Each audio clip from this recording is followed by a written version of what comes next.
You're watching Autour du Monde, and this is Tunisia.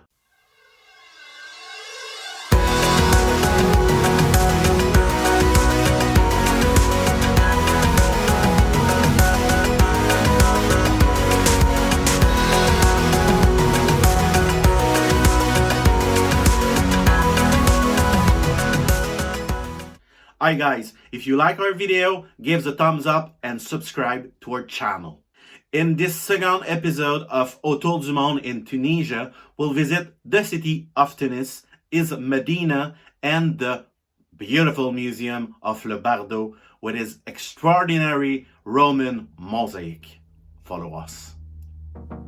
We leave the seaside resort of Hammamet to go to Tunis, a journey of about 66 kilometers. To get there, we have to go along the Tunis Lake, which is a shallow coastal lagoon located between the city and the Gulf. This lagoon occupies nearly 4,000 hectares, but its surface area is tending to decrease. As we arrive to our hotel, we take full advantage of the view of the city. You know it still hurts a little bit.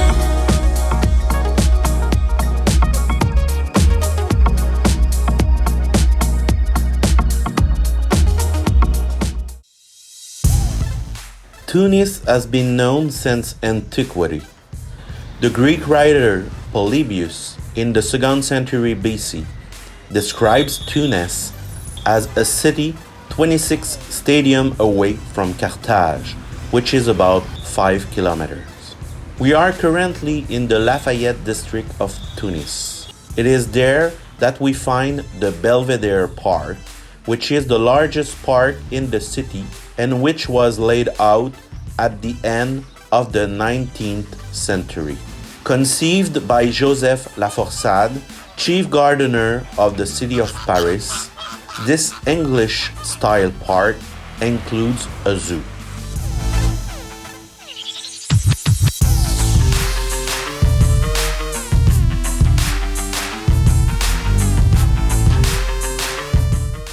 We advise people to walk the city of Tunis. This is the best way to discover the city and truly understand the daily life of its inhabitants. Unfortunately, the majority of tourists do not dare to venture all around, preferring simply visiting Medina. Featuring a tramway full of historic buildings and recent frescoes, there's much more to see in Tunis than just the historic quarter.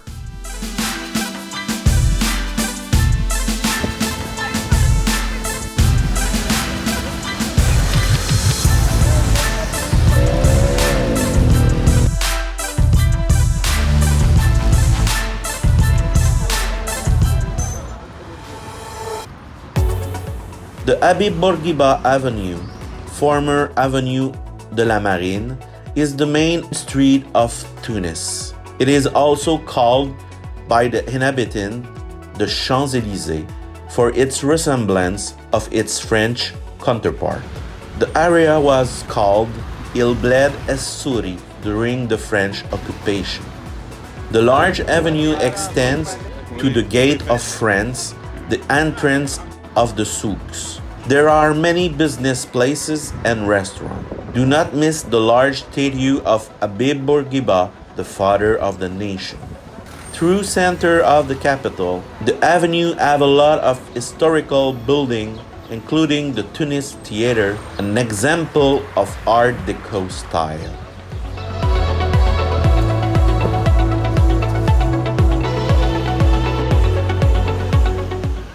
Built between 1893 and 1897, Saint-Vincent Paul Cathedral is one of the French vestiges in Tunisia. It is believed that the Lazarus was sold as a slave in Tunis at the beginning of the 17th century. Inside, we find portraits illustrating the Christian history of Tunisia, including Pope Saint Victor, Saint Militade, and Saint Gelasius, all having Tunisian origins.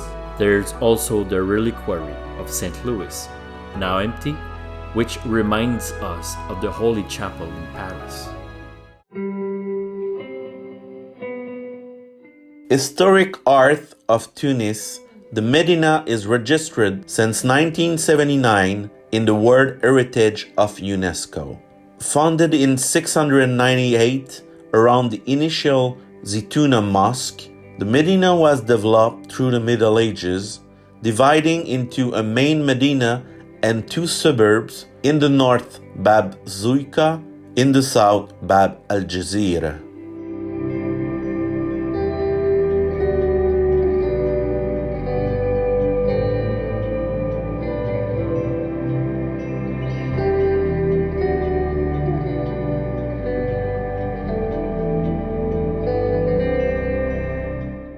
Tourists come from all over the world to discover the souk of the Medina. But the complex has an impressive number of historical buildings, including the Zitouna Mosque. It's apparently an ancient place of prayer where an olive tree was located, hence the name of the mosque, built around 704. Not far, we can see the minaret of the Hamouda Pasha Mosque.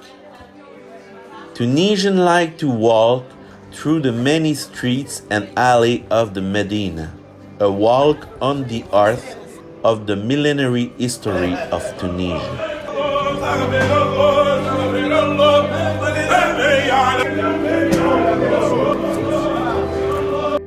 The existence of Tunis is attested as early as the 4th century BC.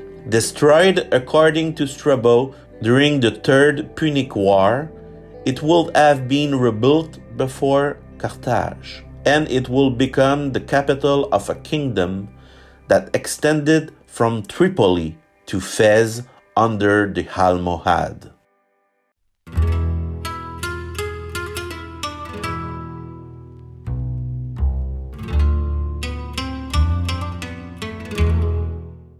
Anyone visiting Tunisia should visit the Bardo Museum in Tunis, which is the second most important museum on the African continent, after the Egyptian Museum in Cairo.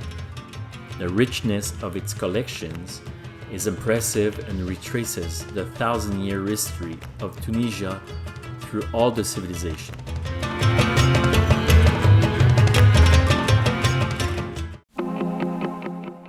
People forget it, but Tunisia is very close to Sicily. This is the reason why Carthage soon came into confrontation with the Roman Empire. Very quickly, Latin Christianity will be strong there. We found all across the country several baptisteries. Jews have also been present for centuries in Tunisia. In the Bardo Museum, the mosaics of the Roman period are the most grandiose. There are dozens of them, as well as a multitude of statues and ritual objects.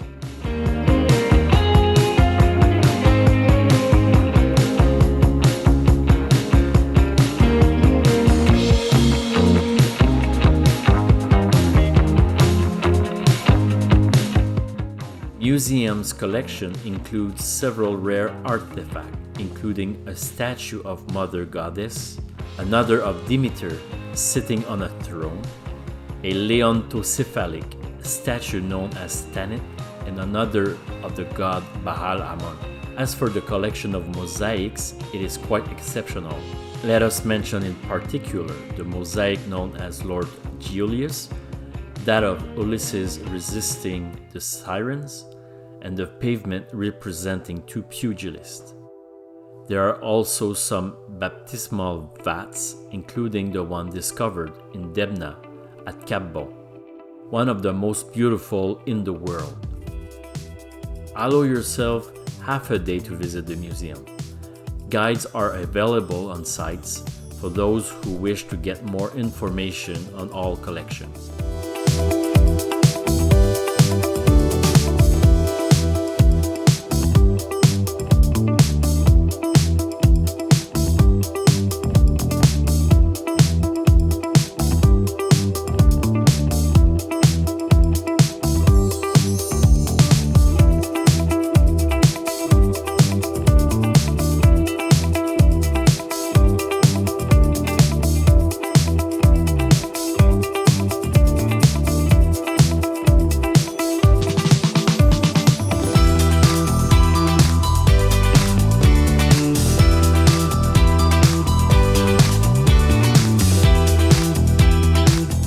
If you like our content, don't forget to subscribe to our channel. Watch some image of our next episode.